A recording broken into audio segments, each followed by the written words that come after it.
Ang kwento ni Tomby. Ang kwentong ito ay hango sa totoong buhay. Mula ito sa isa nating tagapakinig. Karanasan ito ni Ingo. Walang eksaktong taon. Probinsya ng Siquijor. Ipinanganak at lumaki sa syudad itong si Ingo. Nag-iisang anak ng mag-asawang Carla at Ting. May kaya sa buhay ang pamilya, kaya simula pagkabata ay sunod na sa layaw. Nagagawa ng binata ang gusto. Hindi na din ito nasubaybayan ng mga magulang dahil abala ang mga ito sa negosyo.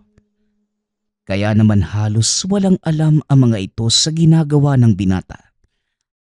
Madalas nagbabakasyon sa kung saang lugar, kasama ang mga kaibigan.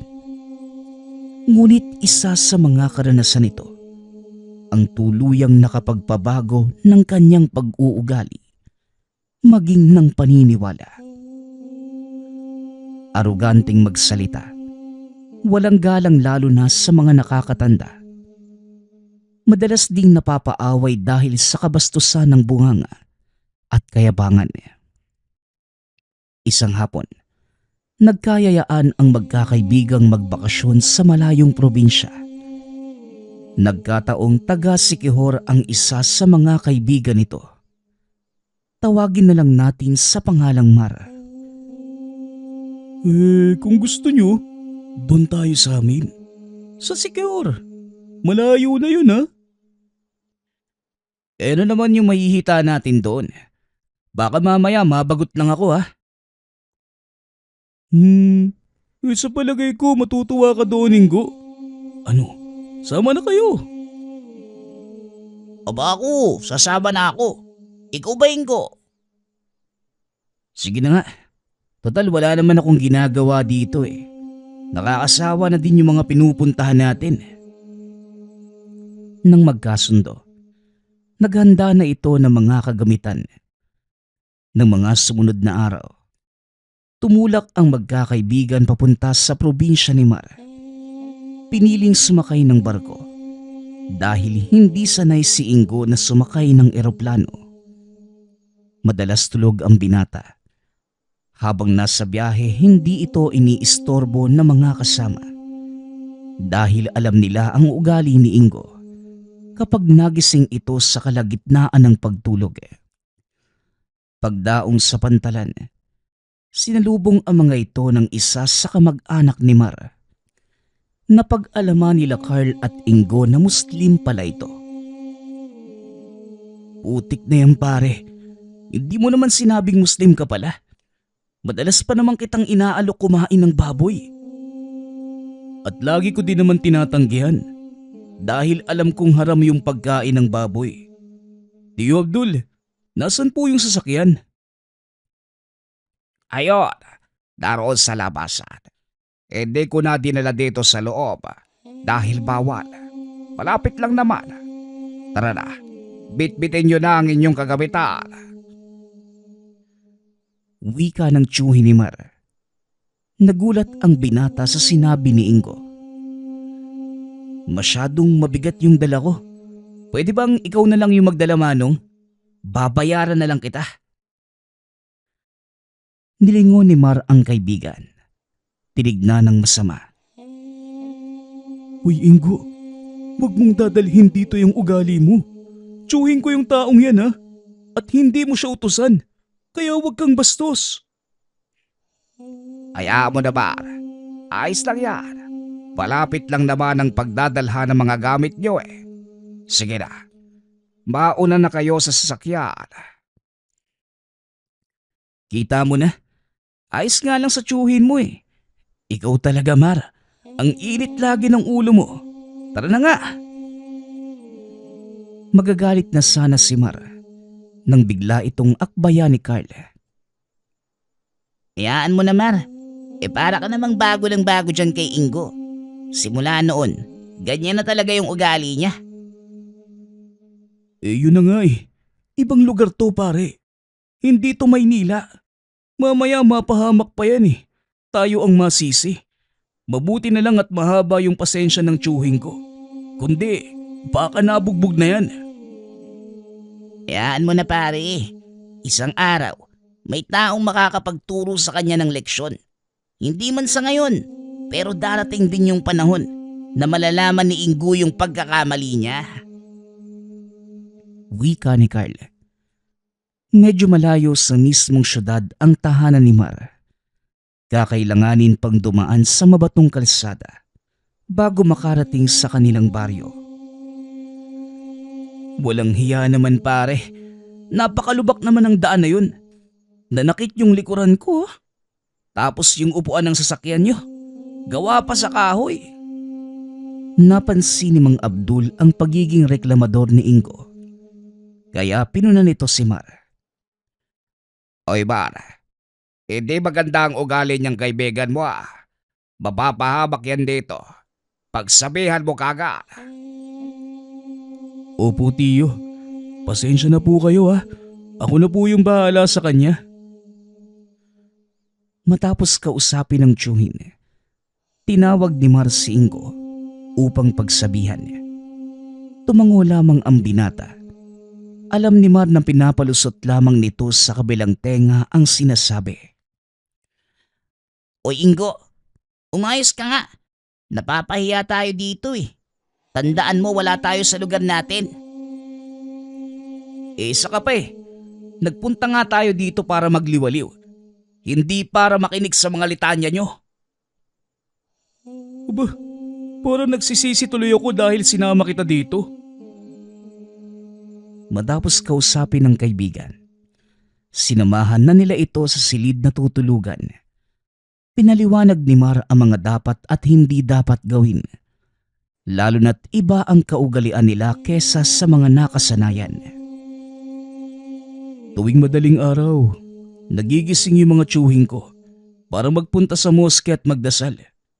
Tumatagal to ng mahigit 1 oras. O depende. Sa hapon 6:00 naman. At sa mga oras na nabanggit, kayo lang yung tao sa bahay. Hindi pwedeng hindi ako sumama dahil yon ang nakaugalian namin. Ayos lang naman sa akin yun, Mar. Pero mukha talaga mababagot ako dito. Wala ba tayong pwedeng pasyalan? Meron naman. Pwede tayong mamasyal doon sa kabilang bundok. Medyo malayo nga lang yung lalakarin. Kakailanganin natin ng gagabay papunta doon. May kakilala ka ba dito? Ayoko kasi na nasa loob lang ng bahay eh. Wala akong kakilala eh. Pero tatanungin ko si Tio Abdul. Baka sakaling may alam siyang tao na pwedeng sumama sa atin. Hapon na nang makarating sa lugar. Naghahanda na ang mga tiyuhin ni Mar para magpunta sa moske. Amar, matutulog muna ako ha. Habang nasa moske kayo. Ikaw Ingo, maidlip ka na din. Alam kong pagod ka sa biyahe. Paano ako makakatulog? Ang tigas ng higaan oh. Ay sus, ang dami mo namang reklamo. Sana nagdala ka ng sarili mong higaan. Ay nako, bahala ka na nga dyan. Dumungaw si Ingo sa bintana. Nakita ang isang matandang may pasan-pasan na bungkus ng kahoy. Dahil sa pagkabagot, may kung anong pumasok sa isipan. Tumayo ito at lumabas ng tahanan. Pinuntahan ng matanda at kinausap. Magandang hapon po, Tatang. Saan po ang punta ninyo? Saka ano po ba yung mga dala nyo? Nagpatuloy lang sa paglalakad ang matanda na parang walang nadinig. Aba, loko tong matandang to ah. Tatang, bingi ka ba? Biglang huminto ang matanda. Nilingon si Ingo. Dayo ka ba dito, iho? Oh, dayo ko dito. Bakit naman po? Ano naman kung dayo ko dito? Kaya pala iba ang pag-uugali mo ah. Iba ang ugali ko? Kung ikaw kaya yung lumagay sa lugar ko, binati kita kanina, Manong. Tinanong kita, pero hindi ka sumagot. Hindi ba mas nakakabastos yun? Nasa tao kung tutugunin niya ang pagbati mo o hindi. Kapag hindi ka pinansin, ang ibig sabihin nun, wala siyang ganang tugunin ang pagbati mo. O hindi naman kaya, abala lang sa ibang bagay. Kagaya ngayon, abala ko sa paglalakad at pagbasa ng mga panggatong ko. Pero heto ka at nakaharang sa aking daanan. Matapos magsalita, tumuloy na sa paglalakad ang matanda. Kamot ulo namang bumalik sa loob ng bakuran si Ingo habang pinagmamasdan itong naglalakad palayo.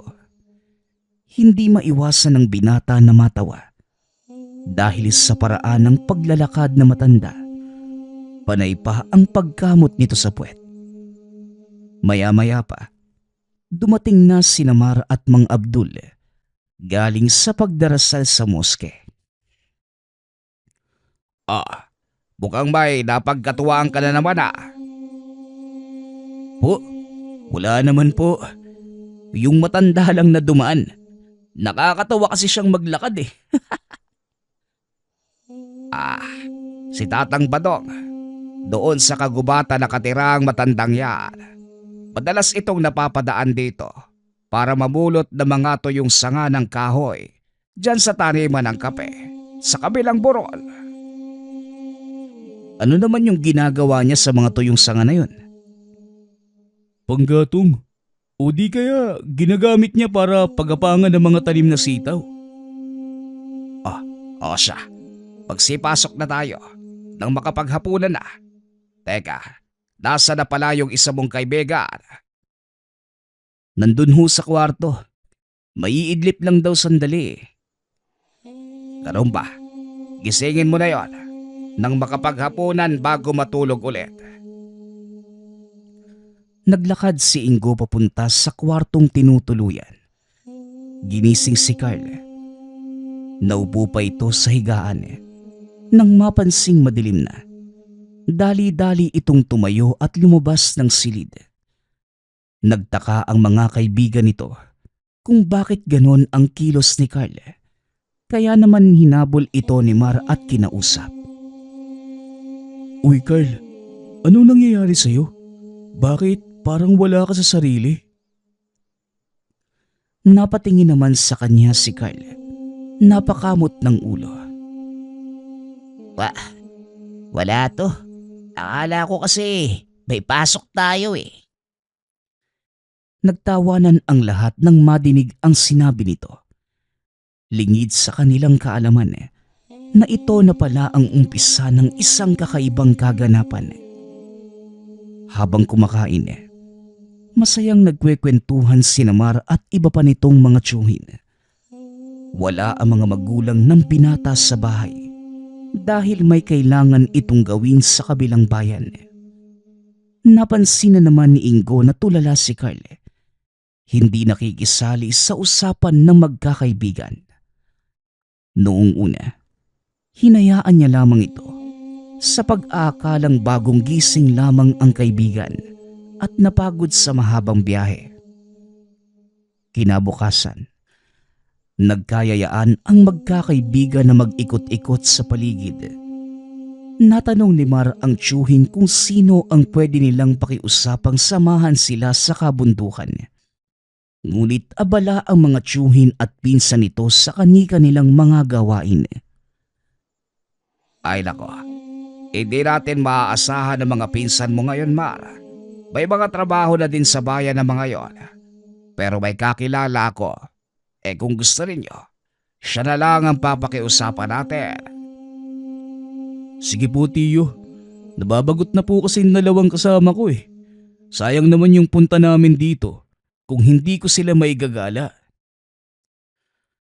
Matapos ang pag-uusap na yun, sinundo ni Mang Abdul ang sinasabing tao. Nakahanda na ang tatlo sa pamamasyal. Ilang sandali pa, dumating si Mang Abdul kasama ang isang matanda. Napatayo si Ingo dahil ito yung matandang pinagtatawanan kahapon. Kapansin-pansin din ang hindi pangkaraniwang katahimikan ni Carl. Siya ba yung sasama sa atin? Kaya pa ba niyan maglakad ng malayo? Yang ka na naman, Ingo. Siya nga pala si Tatang Badong, isa sa pinakamatandang naninirahan dito sa lugar namin. Kabisado niya yung kabundukan dahil dati rin siyang mangangaso. Ha? Wala sa itsura niya yung sinasabi mo, Mara. Pasensya na ha, pero baka tayo pa yung magpasan sa kanya pabalik dito Hindi man kalakasan ang boses ni Ingo, nadinig pa din ito ng matanda. Mukhang may sinasabi ang kaibigan ng pamangkin mo, Abdul. Kung ayaw nyo, abay, wala namang problema sa akin. Ay tatang, pagpasensyahan nyo na po yung batang yan. Lumaki po sa syudad kaya ganyan ang asal. Magpapasama ba kayo o hindi? Tutuloy po kami, Tiyo Abdul. Siniko pa nito ang kaibigan upang manahimik. Kung gano'n, si Tatang Badong na ang bahala sa inyo. Sige na, pupunta pa ako sa bayan at magbubukas ng pwesto. Ikaw nang bahala sa mga kaibigan mo. Matapos ihabilin kay Tatang Badong ang magkakaibigan, tumuloy na si Mang Abdul papunta sa bayan. Umalis na din ang magkakaibigan papunta sa kagubatan. Saan nyo ba gustong magpunta? Marami akong alam na lugar kung saan makakakita kayo ng magagandang tanawin. Ikaw na ho ang bahala, Tatang Badong. Kahit taga dito ako, hindi ko rin kabisado yung kabundukan Pues, tara na. Pero teka, yang kasama niyong mataba, parang napapansin ko na kanina pa walang imeka. Oo nga, Mar. Kahapon pa yan wala sa wisyo si Carl Hoy, ano bang nangyayari sa'yo? Wala naman. May iniisip lang ako. Iniisip? Meron ka pala nun? Yang ka na naman sa pang-aalaska mo. Pabayaan mo na nga lang si Carl. Ang mabuti pa, ituon mo na lang yung pansin mo sa tanawin. Maaaliw ka pa. Nagpatuloy sa pamamasyal ang pangkat. At dahil sa walang magawa itong si Ingo, muli niyang pinagdiskitahan ng matanda. Mar, tignan mo si Manong Parang pato kong maglakad. Oy Manong, matanong nga kita. Bakit ganyan ka ba maglakad? Ingo, yan ka na naman. Alam mo nang matanda na yung tao Natural may nararamdaman na yan sa katawan. Hindi na pinansin na matanda ang pang-asar ni Ingo.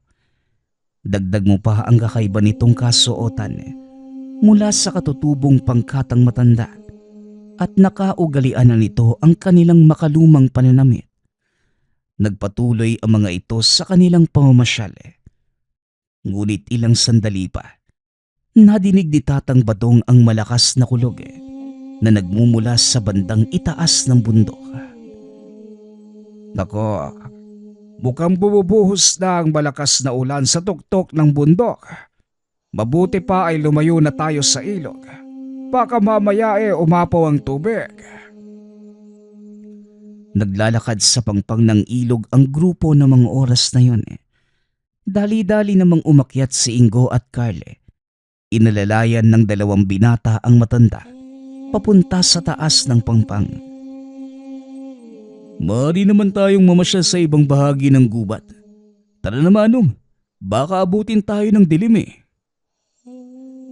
Hindi sumagot ang matanda, kaya nilingon ito ni Mar. Nakitang nakatingin sa kalangitan si Tatang Badong.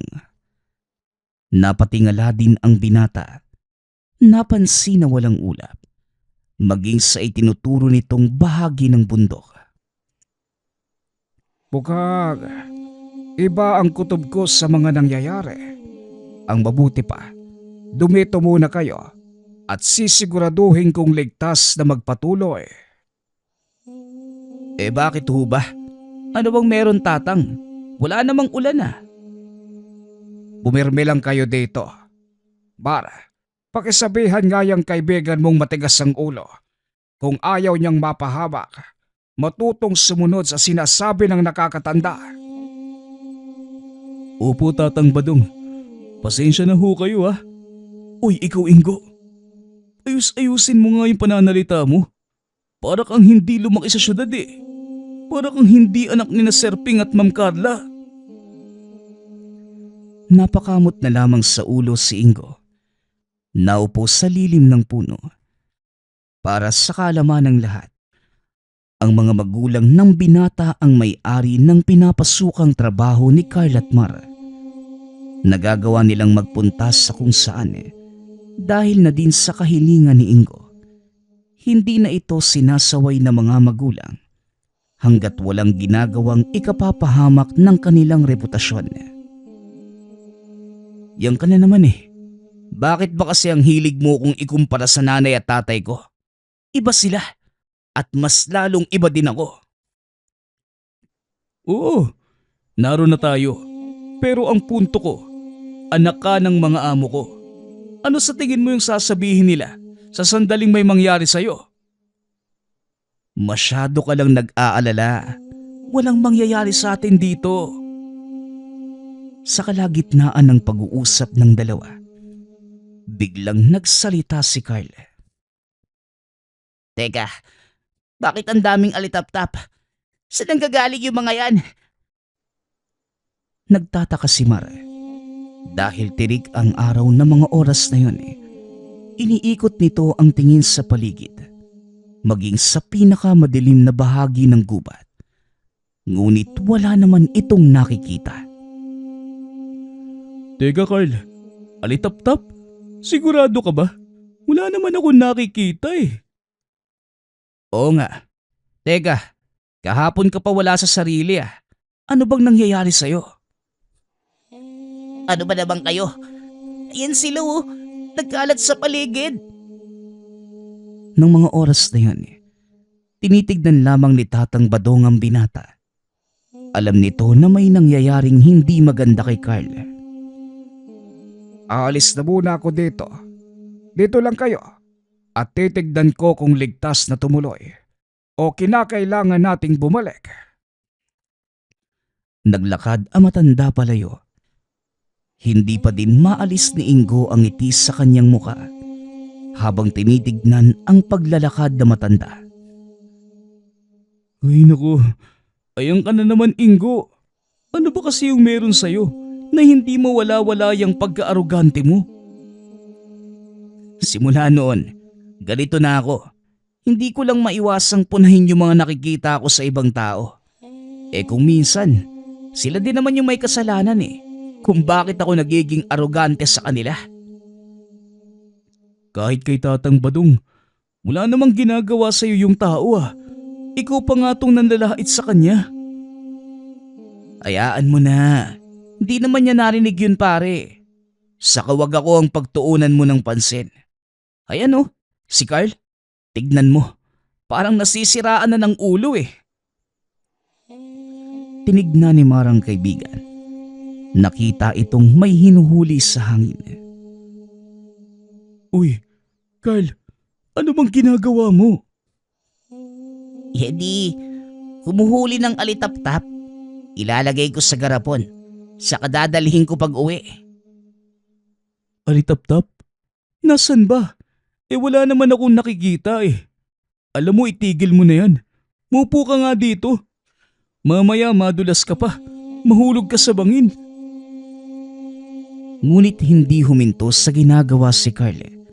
Sa halip, nagpunta pa ito sa mas masukal na bahagi ng kagubatan.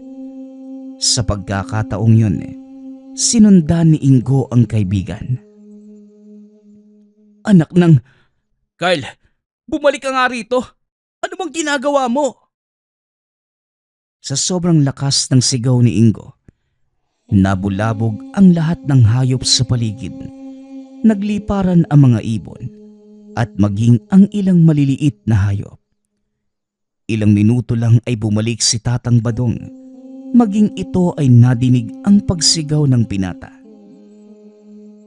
Teka, ano bang nangyayari dito? At nagsisigawan kayo? Kasi itong si Carl Manong nanguhuli daw ng alitaptap. Wala namang kaming nakikita. Kamuntikan pang mahulog sa bangin. Mabuti na lang at napigilan ko. Kung hindi, naku baka naging kwento na tong tabatsoy na to. Manong, ang mabuti pa. Bumalik na tayo sa bahay. Hindi maganda ang kutob ko Mabuti pa nga. Tungkol sa mga alitaptap. Carl, anong kulay ng liwanag ang nakikita mo? Kulay dilaw po, Manong. Nako, hindi alitaptap ang nakikita mo, kundi mga lambana. Masama ito. Bilisan niyo at hanggat maaari. Pagdating sa tahanan bar, wag na wag niyo siyang palalabasin. Babalaan ko din si Abdul. Bakit? Ano po ba yung nangyayari kay Carl? Doon ko na ipapaliwanag sa bahay niyo. Sa ngayon, magmadali na tayo. Dali-daling bumaba ng kabundukan ng pangkat. Hindi na makapagsalita si Ingo. Pilit nitong iniisip kung ano ang nangyayari sa kaibigan. Hanggang sa makarating sila sa tahanan ni Lemar. Dito ipinaliwanag ni Tatang Badong ang lahat. Kaharap nila na mga sandaling yun si Mang Abdul at ang ilan sa mga kamag-anak ni Mar. Pinakinggan ng mga ito ang paliwanag ng matanda. Ang kaibigan mo, Mar, may espesyal na kakayanang makipagsalamuha sa mga elemento. Ang mga nilalang na sinasabi niyang alitaptap, mga lambana, ito ang dahilan kung bakit siya lang ang nakakakita sa mga yon. Pero bakit po? Parang nawawala sa sarili si Carl. Yan din ang malaki kong katanungan. Meron ba sa inyong gumawa ng kalokohan? Sa pagkakatanda ko, wala naman ho, tiyo. Ano ho ba ang ibig niyong sabihin? Tahimik lamang nakikinig si Ingo ng mga sandaling yun. Pilit na iniisip ang mga pangyayari. Sa pagkakatanda niya, wala namang ginawang kalokohan si Carl at sa katunayan, nanatili lamang ito sa loob ng tahanan. Wala namang ginagawa si Carl Manong Ako siguro meron. Umihi ako nung nakaraang araw doon sa likod. Sa malaking bato. Yun lang naman po yung ginawa ko Wala na pong iba. Nagkatinginan si Mang Abdul at Tatang Badong. Sa pagkakataong yun, nagalit ang dalawang nakakatanda. Yun lang naman. Hindi mo ba alam kung gaano kalaking kalapastanganan yung ginawa mo? Hindi lang sa mga nagmamay-ari ng tahanang ito, kundi maging sa mga nilalang na nakatira sa paligid. Kayong mga taga-syudad, kahit kailan, hindi na natutong rumespeto sa kalikasan. Po, ano po bang mali sa ginawa ko? Naiihi na ho ako. Yun na nga ang mali doon. May sariling palikuran ang bahay na ito. Bakit kailangan mong umihi sa likod ng bahay? Pasensya na po. Hindi ko na napigilan Alangan namang tiisin ko. Di nagkasakit naman ako nun. Ang katigasan ng ulo ng isang tao ay nagre-resulta sa mga hindi magandang pangyayari kagaya ngayon. Ang kaibigan mong si Carl ang nagbabayad ng ginawa mong kalokohan. Kalokohan? Sa naiihi na nga ho ako. Ano hong dapat kong gawin? Ingo, tama na. Huwag ka nang sumagot. Huwag mo nang pahabain pa ang diskusyon. Ano po ba yung mangyayari kay Carl, Tatang? Sa ngayon, huwag niyo muna siyang palalabasin ng bahay. Kahit anong mangyari, hindi ito pwedeng makita ng mga naglipa ng elemento. Dahil sa oras na mangyari yon, tuluyang sasakupin ng mga nilalang ang katawan ng kaibigan niyo. Yan ang nga bang sinasabi ko, Mara. Mahirap na magdala ng mga dayo dito sa atin. Lalo na kung walang disiplina. Bukas na bukas, pauwiin mo na ang mga kaibigan mo. Ayokong sumalo ng mga responsibilidad mula sa irresponsableng tao. Pasensya na ho kayo, Tiyo. Hayaan ho ninyo. Ihahanda ko na po yung mga gamit namin. At bukas na bukas, babalik na ho kami sa syudad. Ngunit biglang sumagot si Tatang Badong. Sa mga sandaling ito, ikinalulungkot ko. Ngunit hindi maaaring umalis ang binatang si Carl. Lalo lamang siyang mapapahabak sa oras na lumayo ito sa baryo. Kalukuhan, di lalo namang napahamak yung kaibigan namin kapag hindi kami umalis dito. Manahimik ka dahil ikaw ang may kasalanan kung bakit nangyayari ito sa kaibigan mo. Bakit ako? Saka kung ako yung may kasalanan, bakit si Carl yung nagbabayad? Hindi ka kayang galawin ng mga nilalang na gumagambala sa kaibigan mo. Dahil mataas ang iyong dungan, gayon din si Mar. At si Carl lamang bilang isang taong may kakayanang makipagsalamuha sa mga engkanto. Siya ang naging daan upang ituro sa iyo ang isang mahalagang leksyon. Kung mga magulang ko nga, hindi ako nahituwid sila pa kaya. Tignan nga natin kung ano yung magagawa ng mga sinasabi niyong engkanto. Wag na wag mo silang hahamunin, bata, dahil hindi mo alam ang kayang gawin ng mga engkanto. Wala kang kaalam-alam sa kanilang mundo. Napagpasyahan na. Manatili kayo sa tahanang ito hanggang sa matapos ang problema at pakiusap lang habang nandito kayo. Sundin ang bawat habili ng mga nakakatanda. Matapos magsalita, lumabas si Mang Abdul kasama si Tatang Badong. Hindi ko alam kung anong uri ng nilalang gumagambala sa binata. Pero sigurado ko, iisa lang ang pakay nito. At yon ay ang kunin siya. Sa kabila ng pagiging Muslim ni Abdul, naniniwala ito sa sinasabi ng matanda dahil na din sa mga sariling karanasan. Ano po ba yung magagawa natin, Tatang Badong? Sa ngayon, titignan natin kung ano ang susunod na gagawin ng mga nilalang. Saka ako magpapasya. Uwi na muna ako sandali. Kukuha lang ng ilang kagamitan. Matapos kagad ng umalis si Tatang Badong, nagpaalam na din si Mang Abdul na pupunta sa kanilang moske. Dahil may gagawin pa ito, naiwan ang 3 binata sa tahanan. Ingo, huwag ka na munang lumabas ng bahay para hindi na lumala yung sitwasyon. Bakit ba lahat kayo? Ako yung sinisisi. Kasalanan pala sa lugar niyo yung umihi sa bato. Putya naman na yan. Sa ayaw at sa gusto niyo, bukas na bukas, uuwi ako ng syudad. Pasensya na, pero hindi ako papayag sa gusto mong mangyari. Kung meron mang dapat managot sa lahat ng nangyayari ngayon, walang iba kundi ikaw. Natahimik naman si Ingo. Ito ang unang pagkakataong nakita niyang magalit si Mare. Lumabas ito ng silid. Naupo sa bangkong nasa gilid ng pinto.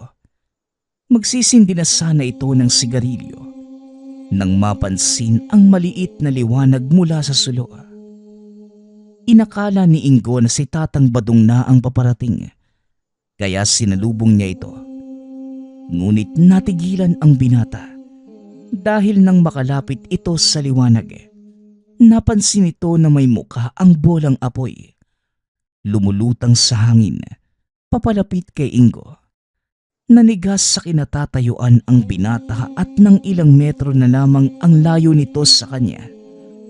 Biglang may tumulak sa binata, dahilan para matumba ito. Hindi ba't sinabi ko sa inyo na walang lalabas ng bahay? Bilisan mo, tumayo ka na at pumasok sa loob. Dali-daling pumasok ang binata. Sumilip sa pinto. Nakita nitong nakikipagbunos sa nilalang ang matanda. May hawak itong itim na tela na sinusubukang itaklob sa nilalang. Yan ang sinasabi kong panganib. Nakikita mo ba yung nilalang na yan? Teka, ano bang nangyayari? Bakit may mga ganyan dito? Saan ang galing yung mga yan? Ang tawag sa mga nilalang na yan, San Telmo. Isa lang yan sa mga elementong naninirahan sa lugar na ito. Sa nangyayari ngayon, malaki yung posibilidad na hindi lang yan ang makikita mo.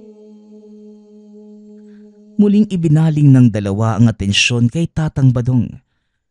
Nagawa nitong takluban ng dalang tela ang San Telmo. Dali-dali itong inilublob sa malaking tapayan na may lamang tubig. Yan ang bagay sa'yo.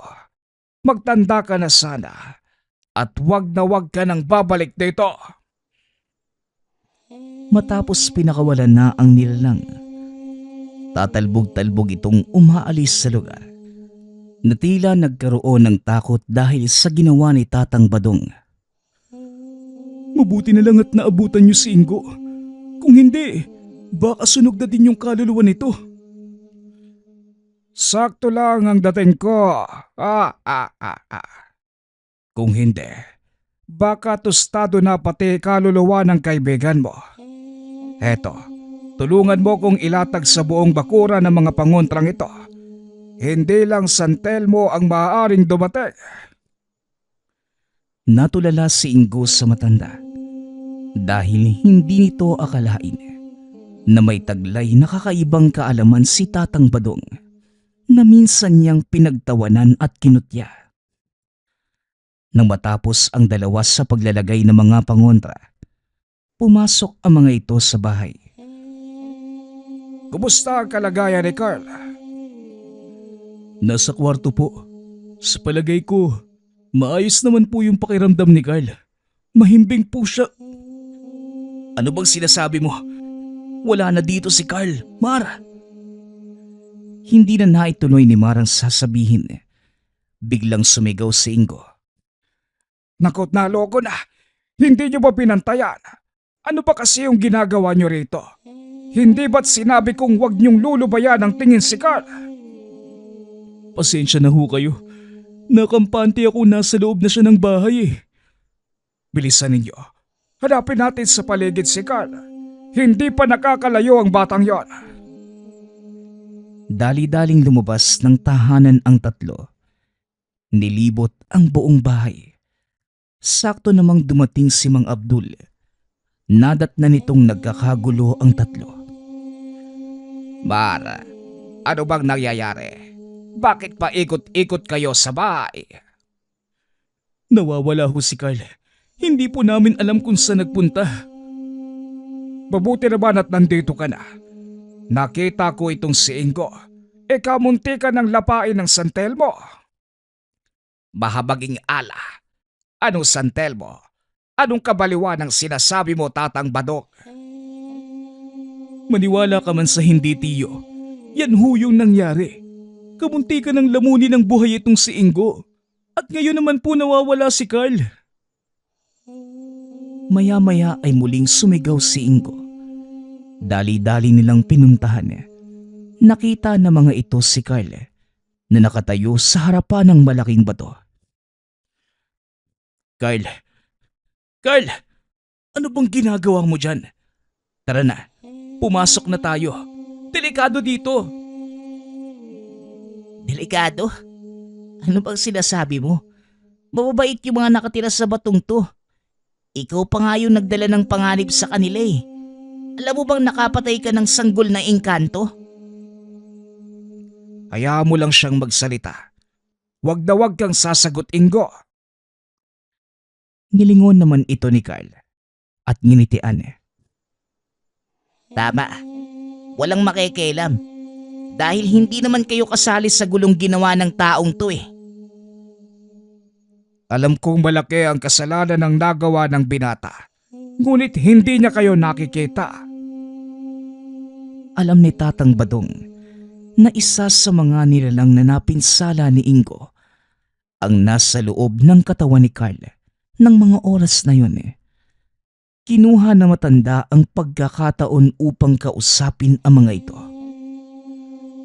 Oo, hindi niya nga kami nakikita.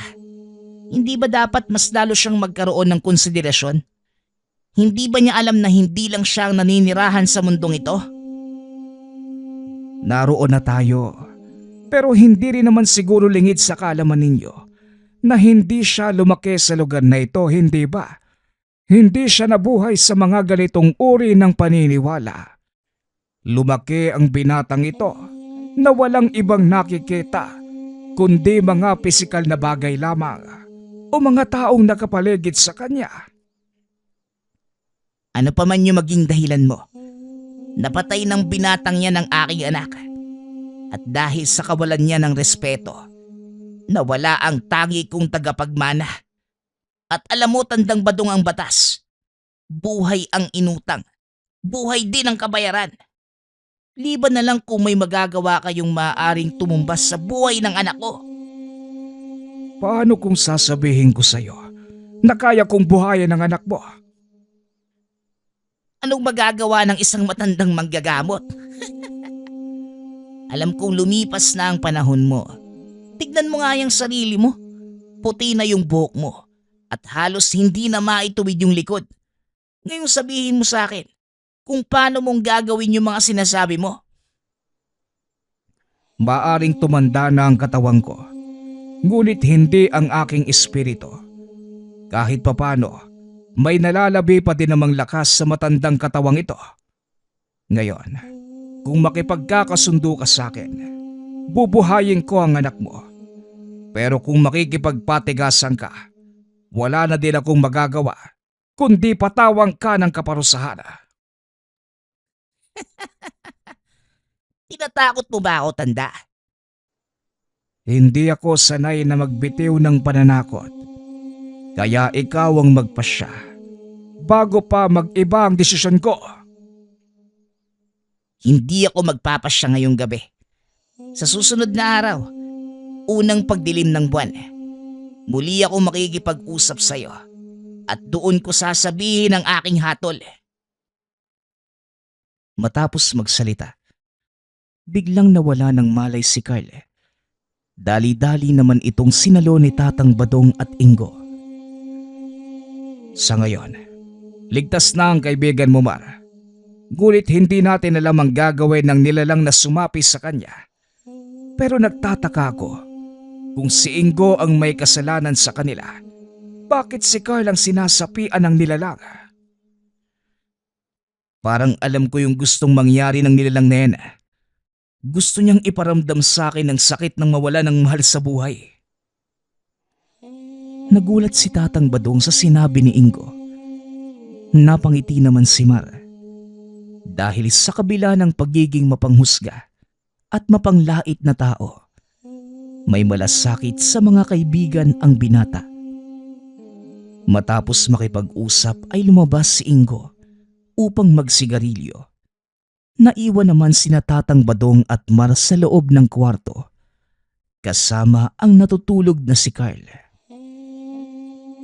Alam niyo, Tatang, kahit ganyan ho yung ugali ni Ingo, mabait naman siyang tao eh. Minsan ko nang napatunayan na may malasakit siya sa amin. Alam mo ba, kamuntika na akong mamatay sa Maynila, Manong.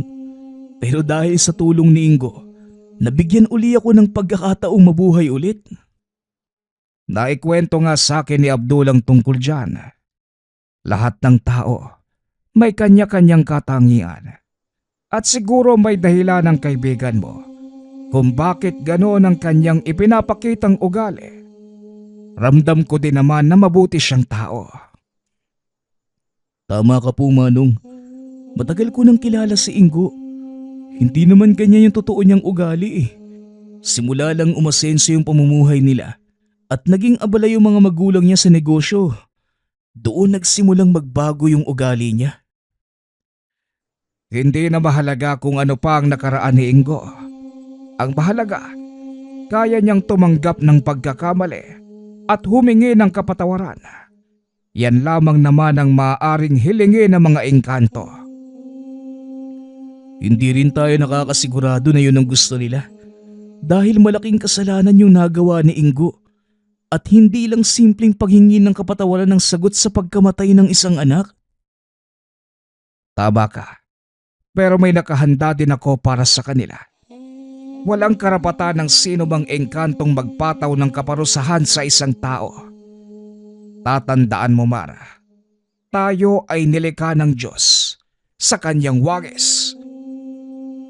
Ngumiti lamang si Mar at hindi na nagsalita.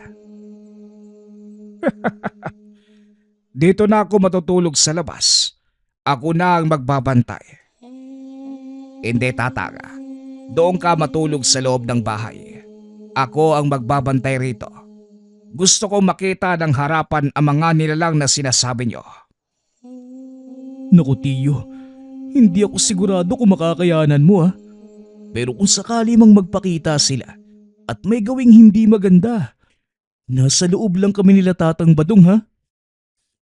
Dito rin ho ako matutulog.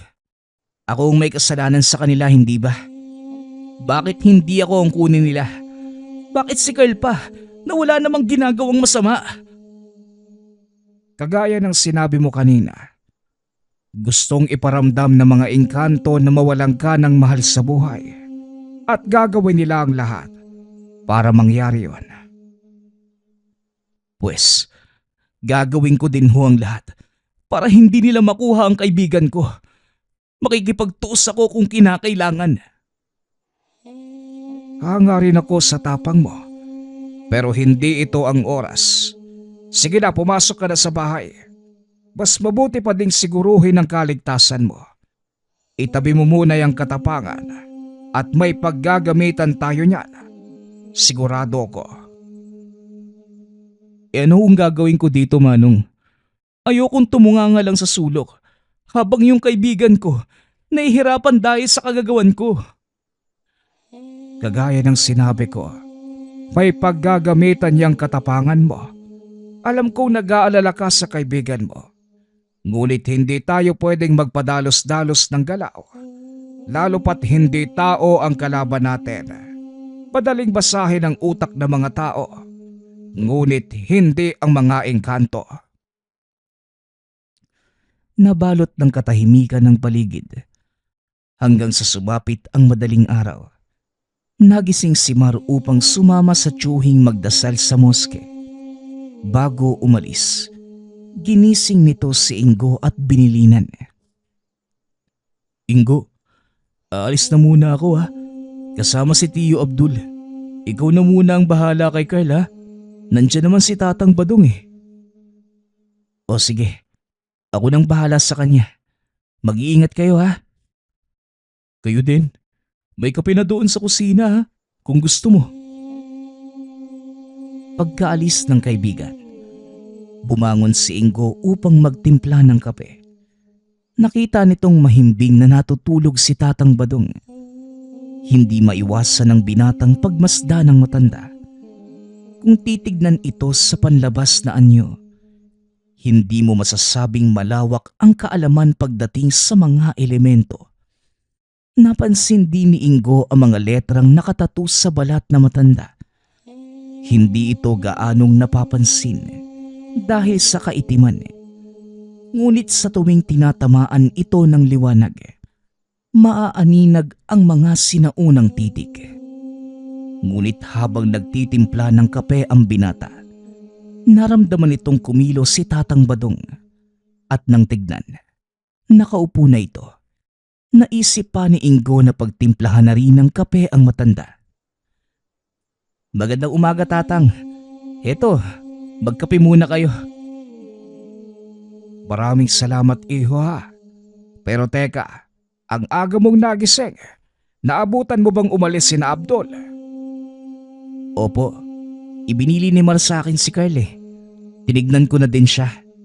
Ayun, payapang natutulog. Napagod yata sa mga nangyari kagabi. Normal lang na mapagod ang pisikal na katawan. Pero huwag kang mag-alala. Kusa namang babalik ang lakas niya.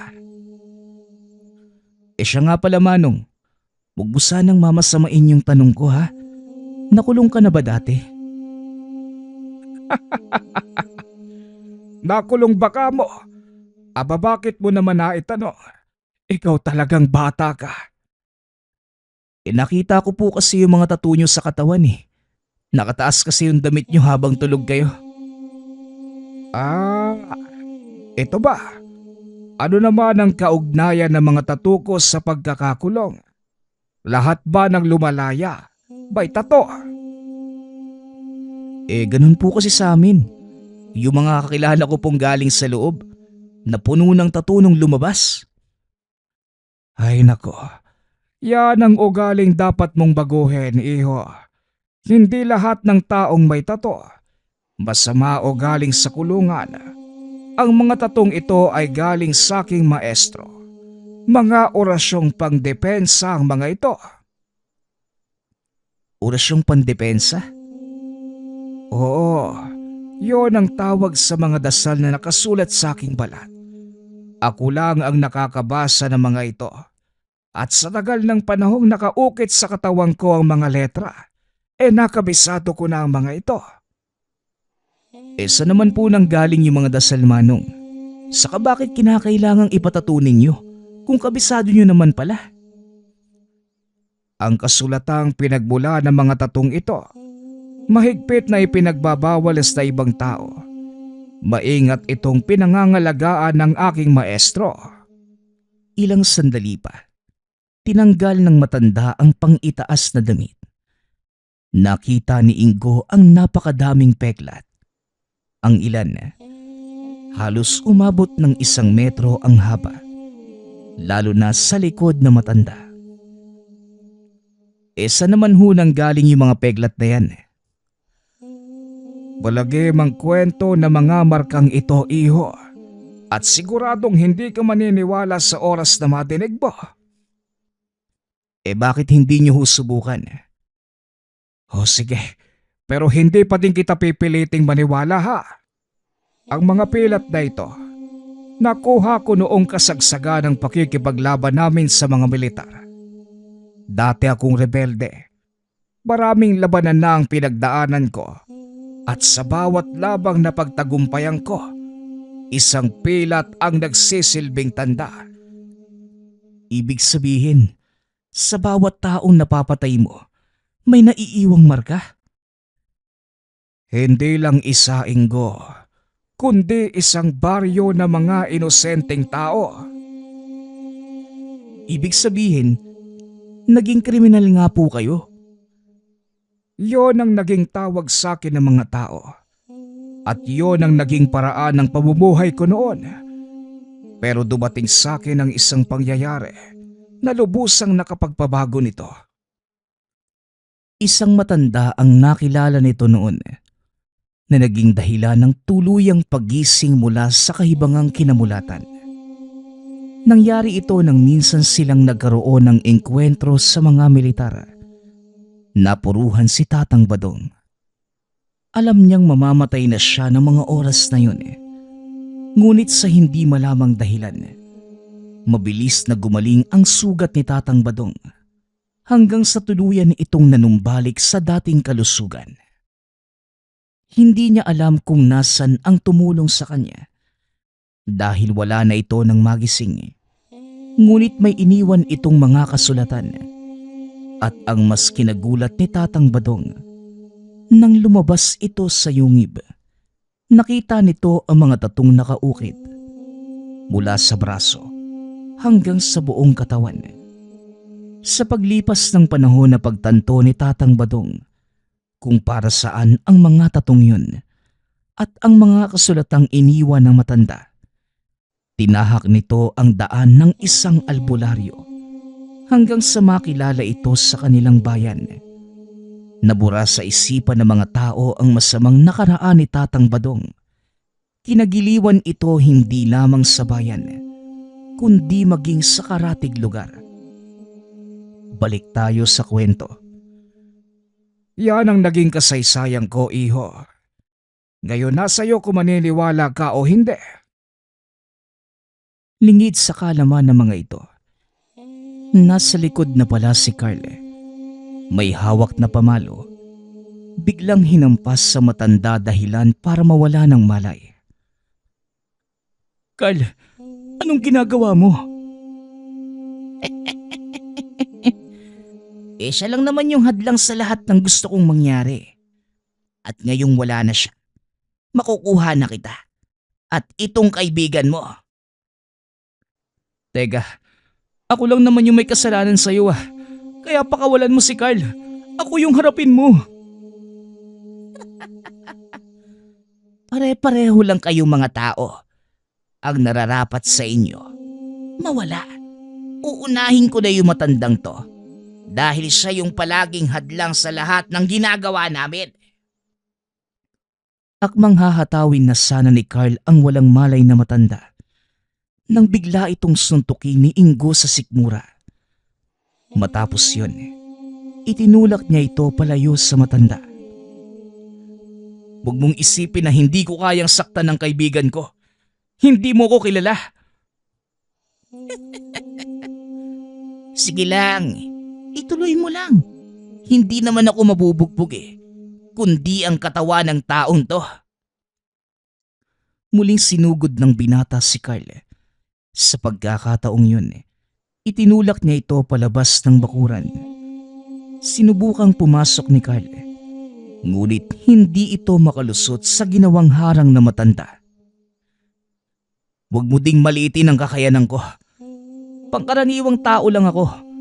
Pero marunong din naman akong gumamit ng utak. Pinapahanga mo ko. Pero kahangalan ang iniisip mo, bata. Tignan natin kung anong mangyayari. Yan din ang gusto kong sabihin sa'yo. Matapos makipag-usap, hinayaan ito ang kaibigan sa labas ng bakuran. Papasikat pa lamang ang araw na mga sandaling yun. Dali-daling ginising ni Ingo ang matanda. At nang magkamalay ito, nakita ni Tatang Badong si Carl sa labas ng bakod. Anong ginagawa ng kaibigan mo sa labas ng bakod? Sa kanong nangyari? Ang sakit ng batok ko ah.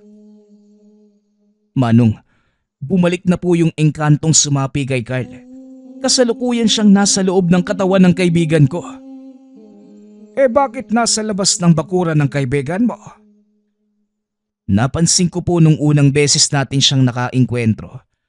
Lumalabas yung nilalang sa katawan ng kaibigan ko tuwing papasikat ang araw. At sa palagay ko, nasa loob ng bakod na ginawa niyo yung kanyang tahanan. Kaya naman tinulak ko siya palabas para hindi makabalik sa sariling tirahan.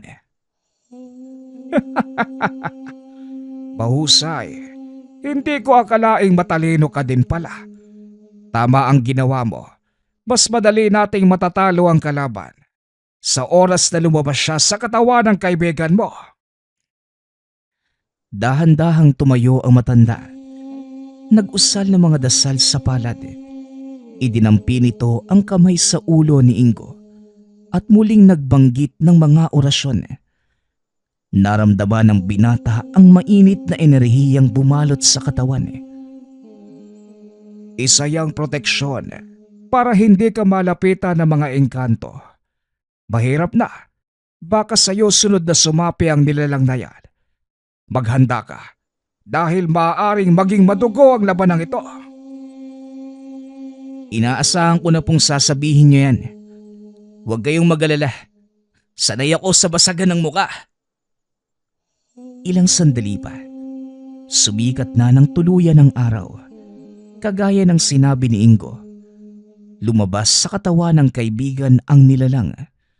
Ngunit sa pagkakataong yun, nagkaroon ito ng sariling anyo.